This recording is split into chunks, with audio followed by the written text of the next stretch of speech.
98.7 WFGR. That is Dire Straits and Walk of Life. What a video that was. You remember that? Awesome. That was Great, one of the great sports videos of all time. That was off the hook cool for bet. Was it Yeah. about 85? Yeah, 84, 85. I think it was 85. 84, 85, somewhere in there. And about the time Walk of Life finally came out, then I think it was 85. So Yeah. yeah, that was pretty awesome video. back in the day. Do you remember videos, period? Yeah. I mean, Shockingly enough. where do you go to see a video anymore other than like YouTube and stuff That's like it. that? Yeah. Yeah, I mean, VH1 Classic still runs a lot of cool 80s videos. Yeah. But yeah, obviously MTV doesn't do it anymore. And you know- and VH1 really doesn't do it anymore. If you really look back, it just kind of makes sense that they stopped doing these videos because all the record piracy started and everybody was sharing songs back and forth on Napster and all that kind of Right. stuff.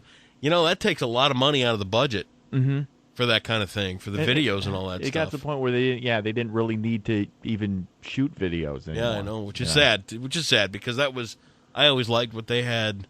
Well, I mean, I shouldn't say I always liked. I usually liked a visual to go along with the song. I'll be honest, I was never one of those, I got to get home and watch Friday night videos at 11:30, or I wasn't a huge MTV guy when I was a kid. See, MTV for us was always a big treat because we didn't get cable out where I grew up. Right, neither did I. Until I was like 17 or 18. It wasn't even offered out in Sparta. And the thing that used to just kill me the most is we lived 2 houses from the corner, and if you got to the other side of the corner, you could get Comcast, but on the northwest corner, you couldn't get anything. Mm-hmm. Drove me nuts. Oh, yeah. So well, yeah. For us, it literally, the cable stopped like a quarter of a mile south of us. Yeah. And like, Crazy. we couldn't get it. Yeah. It was always a big treat to go to my grandma and grandpa's. They lived over on Houseman Street, just off Leonard. And we'd go over there, and that was, we'd plop down in front of the Curtis Mathis, and that was that. We were watching videos. There's no way, even if we would have had it available, there's no way my dad would have paid for it. No, Really? I'm not paying $6 a month when you get 3 channels for free. I'm not going to, It was an argument. You know what? It was an argument with my dad, too, and as long as we had our trailer that we used to go to up north, we had a little trailer on a little, like a trailer park. Yeah. Not necessarily a trailer park, but like an RV park. Right. We'd go up there on the weekends to go whoop it up and whatever. And until we got rid of that, he wouldn't get cable either. Yeah, I would have paid for it. I remember thinking, I offered. I'll forego the Kit Kats and the and the Reese's peanut butter cups for cable. Are you kidding me? Oh my! I remember going to some friends' houses who had, we had a decent house growing up. Yeah. It wasn't great, but it was fairly decent. I had friends of mine who didn't grow up in as nice a homes, but they had cable. Right. And to me, they were richer. Yeah.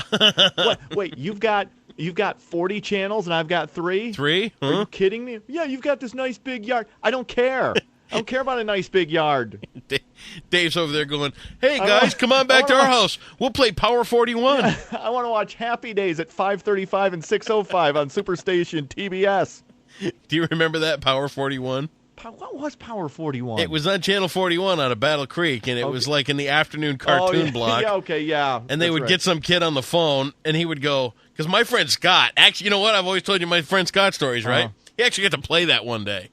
They called you up from the TV station, and you'd be sitting there, and they'd have some stupid game like, the Atari version of Defender. Right, okay. Or maybe not Missile Command, but the other one was Asteroids. Yeah. So you'd be playing that kind of thing, Yeah. The kid would be on the other end of the phone going, pow, pow, pow, pow, pow, pow, pow, pow, pow. Oh, my God. Power 41. Oh, man. The call-in show for I kids. vaguely remember, which is weird because where I grew up, we didn't get Channel 13. We got 41. Did you? Because we were close. It's weird because we weren't really closer to Battle Creek. We were much closer to Grand Rapids, but for whatever reason. Lay of the Land or better. whatever. It just came in better. But, God, Power 41. Power 41. Yes, sir. Jeez.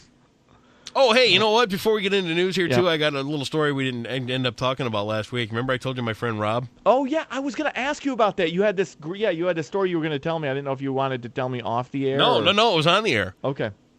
You know what he had to do? All right, this Rob, he's almost 50, I think. Now you keep aging him because I thought he was about your age. No, and now he's all of a few sudden years he's older 8 than years me. older. He's got to be at least 4. Okay, so he's still mid-40s then, because you're only like 42, Yeah, fair enough. Whatever. 43. He's got a son that's in the Boy Scouts. Mm-hmm. He had to sleep outside Saturday night. Oh, God. And then, he's telling me the story about him having to sleep outside when it's 8 degrees. And I mean outside. This isn't staying in some cabin. Why? This is throwing a sleeping bag down on the ground. Why? Because he had to earn a merit badge. So you get hypothermia? Is it your hypothermia merit badge now? Are you kidding? And then he says, and on his way out the door, he tells me about that. And then on his way out the door, he goes, "Oh, yeah, hey, by the way, my Walkman took a puke." Walkman? His cassette player Walkman died on him. So I found like this old 3 gig. Oh, my God. I had this old 3 gig MP3 player at the house. I'm like, here, take it. My Walkman died. No, it didn't die. It took a puke. My Walkman took a puke. Oh, God. Yes, sir. That is unbelievable. Welcome to 1985. Yeah. That's right, buddy. Roll some news, would you? All right, let's get to it. The Palisades nuclear power plant in Covert Township is once again offline. Officials removed the plant from the electrical grid late Friday afternoon for repairs to the plant's component cooling water heat exchanger system. Plant spokesman Mark Savage said the decision to take Palisades offline came after several days of troubleshooting. Electrical work will be done to the main generator disconnect switch. No timetable has been released for bringing Palisades back to service. Bacterial meningitis is being investigated as the cause of death for an 8-year-old Byron Center boy. Ethan Jang died on February 14th, and health officials aren't sure how the boy contracted the fatal illness. St. John Vianney principal Greg Bruno sent a letter to parents on Friday letting them know of the boy's death, adding health officials don't think other students are in danger. Troubled country singer Mindy McCready is dead. Sheriff's deputies in Claiborne County, Arkansas say it appears McCready shot herself in the head at her home in Heber Springs yesterday. The 37-year-old singer had a long history of personal struggle. She'd been in and out of rehab while battling addiction and mental health issues. You know what? Yeah. Could have been me. Yeah, I know. Very sad. Very, when you... I wasn't like a giant fan or anything like that, but I certainly understand the addiction issues. Right, exactly. And, boy, sad. She's got 2 kids. I know. That's the worst. Her boyfriend, I guess, just died a month ago. Yeah. Oh, crazy. Carnival cruise ship Triumph is now sitting at a shipyard in Mobile, Alabama, where it can be repaired. The nearly 900-foot vessel unloaded more than 4,000 people early Friday morning. An engine fire on February 10th left it crippled and adrift in the Gulf of Mexico. And Maker's Mark is paying attention to its customers. It's putting the alcohol back in its bourbon. The Kentucky distillery recently announced it would reduce the amount of alcohol by volume. The reduction created a backlash from its customers. A statement from the company says, "You spoke, we listened." I got to tell you what. Cindy brought that up over the weekend about Maker's Mark. Even I was outraged. I haven't had a drop to drink in 10 years, and I'm like, what? What? How can you do that to Maker's Mark? That is...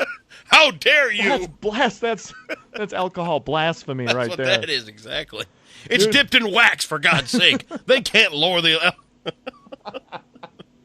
News is brought to you by the new Discover It card. This thing's a game changer and has amazing rewards, live around-the-clock customer service, late payment forgiveness, and the It card thinks annual fees are ridiculous. Go get the new It card today at discover.com. That's the news on 98.7 WFGR. They say music is